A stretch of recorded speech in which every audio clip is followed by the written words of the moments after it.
ప్రతివాని మోకాలు యేసు నామమున వంగునట్లును, ప్రతివాని నాలుక యేసు క్రీస్తును ప్రభు అని ఒప్పుకొనున్నట్లును, అన్ని నామముల కంటే పైనామము ఆయనకు అనుగ్రహించబడెను.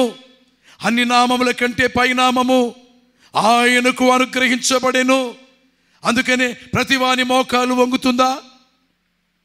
యోసేపును వద్దనుకున్నారు, కొట్టారు, హేళన చేశారు, కలలు కనేవాడు అన్నారు.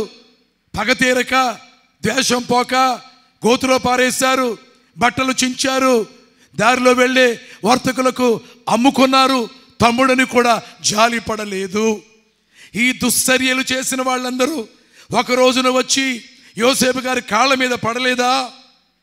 నీవు పెట్టకపోతే మాకు అన్నం లేదు, నీవు ధాన్యం ఇవ్వకపోతే మాకు బ్రతుకు లేదు, మా నాన్నైనా మేమైనా మా కుటుంబాలైనా అయ్యా మీరు అన్నం పెడితేనే, మీరు ధాన్యం ఇస్తేనే.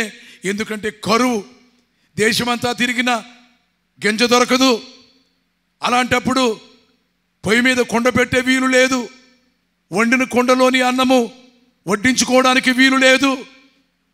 దేవుడు లేని జీవితాలు, దేవునికి దూరమైన జీవితాలు, ఆ పరిస్థితుల్లోకి వెళ్ళాల్సి వస్తుందని ప్రతివారు దైవ భయము కలిగి దేవుని యందు భక్తి కలిగి జీవించాలి.